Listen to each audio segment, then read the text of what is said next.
Јас имам впечаток дека во одредени геостратешки, геополитички планови на големите играчи искреирани уште пред 100 кусур години и при измените, при распадот на поранешна Југославија и рушење на источниот систем Варшавски договор и распад на државите кон крајот на 80-тите, почетокот на 90-тите, мислам дека сме ние како во филмот, кажете го, Близнаци, каде што покрај Арнолд Шварценегер се роди и Дени Девито. Ние сме непланираното дете кој можеби никој не го очекуваше, а истовремено ние излеговме, тоа се одвоивме од таа држава на најмирољубив начин, со најевропски устав. Благојче како политиколог тоа најдобро го знае, дека само Македонија и Словенија беа признати од Бадинтеровата комисија, од иако таа Бадинтерова комисија на Роберт Бадинтер вели една работа, дури ке словенците имаше проблем затоа што словенците во одреден период на еден куп српско население кој им работеше таму долги години, цели 70 и 80, не им даде државјанство и не им даде дозвола за престој, па се искомплицира, па и они се раселија. Ние тоа никогаш не го направиме. Ние според Роберт Бадинтер имавме чисто досие. Чисто досие. Се искомплицира работите понатаму. Еве сега, пошто немаме многу време, јас ќе финиширам со нешто што во 3-4 наврати го имам кажувано и ова мое пророштво јас се уште верувам, стојам зад него дека така ќе биде.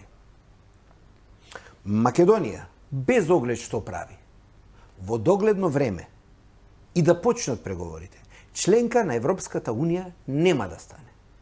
Македонија или нема да влезе во Европска Унија никогаш и ќе биде заглавена во некакви договори од типот на Западен Балкан, Отворен Балкан, безграничен пристап, или ќе влезе во Европската Унија во пакет, заедно, можеби, ако ја истуркаат пред време Албанија, но заедно и со Србија, заедно со Босна, со Црна Гора и со Косово.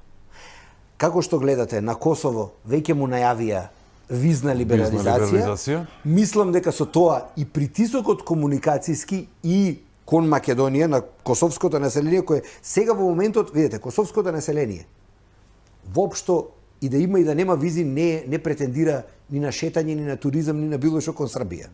Ги има колку толку во Црна Гора, поготово во оние први делови улци ни во близина, и генерално е насочено кон Албанија и кон Македонија. Јас колешка моја на работа баш тоа го имаше потенцирано, Албанка вели ние со визи од Косово, косоварите со визи вика го имат преплавено Банско и Грција. Рачунете вика сега како ќе биде кога ќе нема визи. Значи кога ќе се отпушта да можат да шетат, затоа што досега беа ограничени на Албанија и на Македонија. Очигледно Западот нема план, нема идеја како со Македонија и со остатокот од Западниот Балкан. Ние се туркаме, се форсираме, мислиме дека само со решавање на политичките проблеми ќе направиме нешто, а не правиме ништо. А од друга страна, како што и вие спомнавте, и цела јавност, и цела меѓународна јавност вели, ние сме длабоко дисфункционална, ние сме длабоко корумпирана држава, ние сме држава со по 2, со по 3 директори, ние сме држава со заштитен етнички директор. Еден ваш, еден наш. Ние сме држава каде што имате економски директори. Ние сме држава, јас не знам како обстануваме, ние сме држава која задолжиме во задниве 5 години дупло, и то дупло сме задолжени само затоа што па порасна стандардот. Иначе ќе беше тродупло од претходно. Ние сме држава која живее на Карлушки, ние сме држава која можеше да нарани 20 милиони народ, а сега увезуваме овошје и зеленчук. Што повеќе да се каже?